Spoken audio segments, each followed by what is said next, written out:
home. You're watching the B-School budget on NDTV. In the run-up to the budget, we're trying to get a sense of what young India really wants the finance minister to do. Today, we're coming to you from the International Management Institute, or IMI, here in New Delhi, where students will be laying out their aspirations, their expectations from the budget, and of course, quizzing our panelists. We have got a fantastic panel of guests here to talk about what can we realistically expect from the budget. Joining us today, Sumant Sinha, Chairman of Renew Power, Mr. Gurcharan, well-known business expert and author of India Grows at Night When the Government Sleeps. Dr. Bakul Dholakia, again well-known business expert and Director General of IMI, and Abheek Barua, Chief Economist of HDFC Bank. Thank you, gentlemen, for being with us here. I'm going to straight away go to the questions because we've got a lot of students with exciting questions. Go ahead, ask your question. I want to ask that the moment BJP government took the charge, our Prime Minister said that he want to improve our ranking in terms of ease of doing business. And recently, Mr. Deepak Parekh made a comment that there has been no improvement in terms of ease of doing business. So I want to ask the panel that what is their viewpoint on this comment made by Deepak Parekh? Great question. Mr. Gurcharan Das, would you like to take that? It is a very good question. I personally think Deepak is being impatient. I think it takes time for these things, and the action is in the states. So the center, the group that is working on the ease of doing business is doing a tremendous job. This e-biz portal that came up yesterday was something very, very significant because now it will be easier to put all your approvals are online and on one portal, and your clearances will be online. Sumant Sinha, as someone who represents the industry here, would you agree with the fact that Mr. Parekh says that there's been no systemic change on the ground, or would you go with the view that the industry is being a little impatient right now?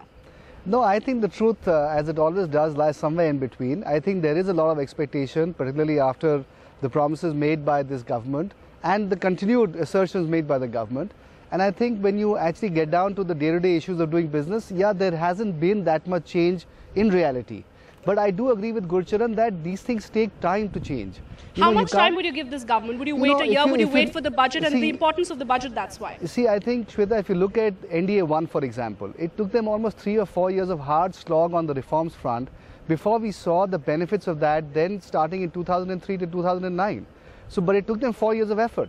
I don't think we can expect this government, therefore, to start delivering within 9 months of having taken power. So you're okay to be patient because we're waiting for corporate India to open up their purse strings. So how long? Frankly, Shweta, I don't want to be patient as well. I mean, I'm in the camp of all the young people here. Right. We all don't have time. We all want to get things moving faster. Right. So we would like everything to change on a dime and really go much faster. But I think, having said all of that, one can see that the government is making the right noises and taking the right steps.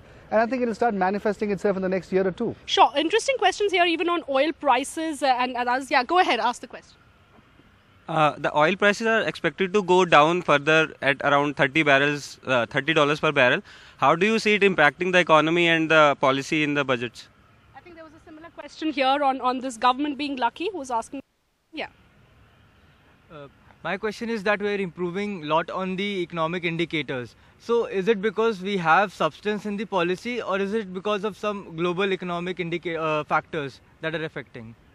Abheek, would you like to take that first? On oil prices going down to $30 a barrel, is that a reality, and how will it impact India? I'm not too sure of that. I'm certainly not going to punt on oil prices, but I think there are two ways of looking at oil prices. One, it's certainly for a commodity importer and an oil importer like India. It certainly, brings windfall gains and improves the fiscal situation because we have to pay less out in terms of subsidies, etc., etc. But the other, you have to also look at what the decline in oil prices, this very sharp fall in oil prices, is a symptom of. And it's a symptom of a slowing global economy, a global economy which picked up for a bit and has started slowing again. And the big worry, sort of point of worry, is China. So there is a positive and a negative to the oil price story.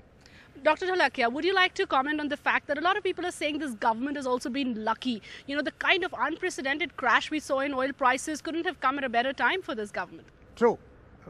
And every leader brings luck with him or her. Right. There are two aspects to this.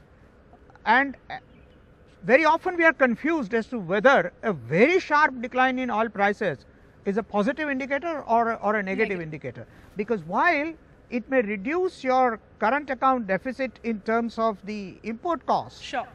it could also compromise on your export markets if the relevant countries where you are selling, and now look east is the policy that you are following. Right. It could also impair foreign investments because of the investment surpluses that arise in those countries. From the budgetary point of view, It's fantastic. it's a very news. positive thing, Right. because it helps you to reduce oil subsidy without actually doing much. The current account deficit in many ways taken care of with what we saw happen this financial year with oil prices crashing, but the fiscal deficit continues to be a worry. And the one question, of course, on everyone's mind is how does he prune expenditure? Which are the social sector schemes that need to be curtailed?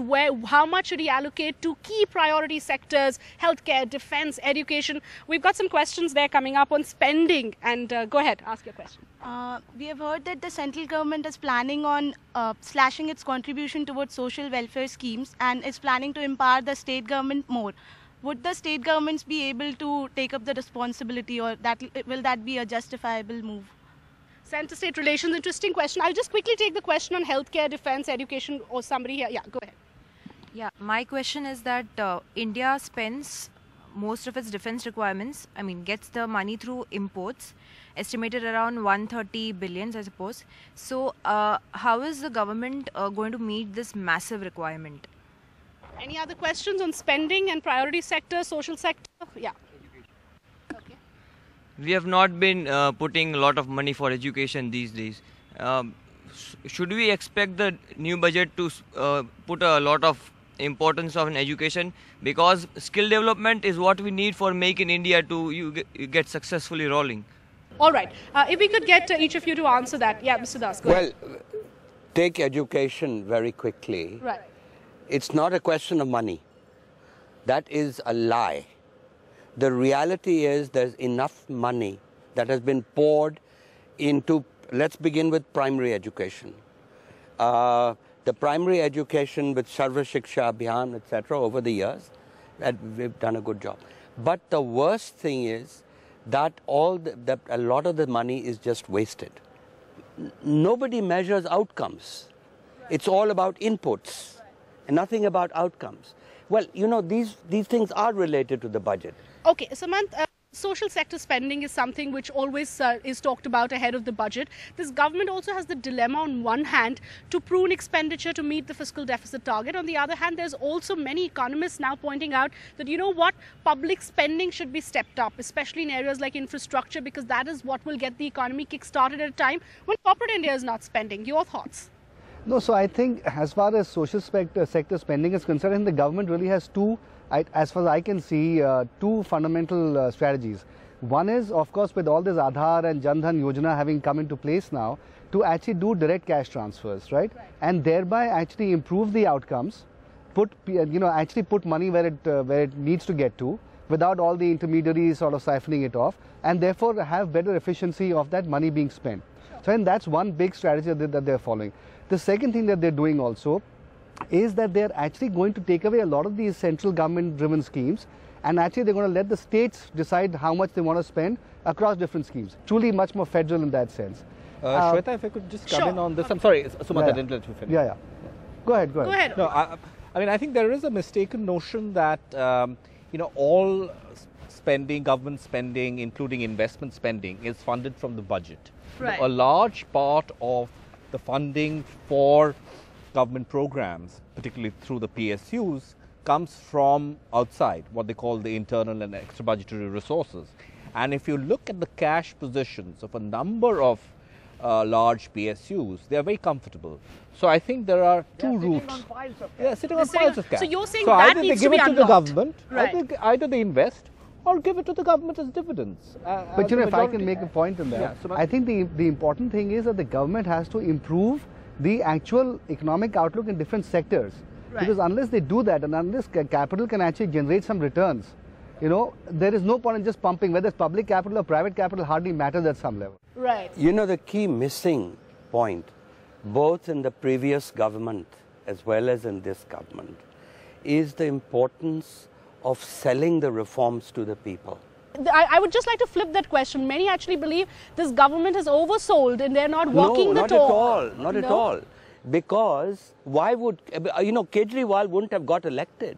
He wants to take India back to a 1991 India, a pre-reform India. He would not have been elected if the reformers had sold reforms. At the same time, Dr. Bakul Dholakia, we've got this government worried about what happened in Delhi. Do you see the Delhi defeat for the BJP in many ways showing up in the budget? Are we going to see a more populist budget because of that? And is that a real concern? Well, if that happens, it would be a nightmare.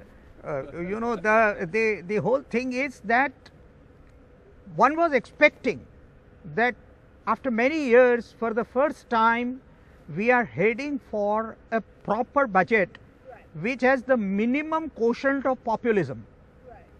Because presenting a populist budget now will be a disaster. At the beginning of a long tenure would be a disaster. There are a lot of things to be done in terms of interministerial coordination, rationalization of expenditure. The Expenditure Reforms Commission would make very valuable recommendations.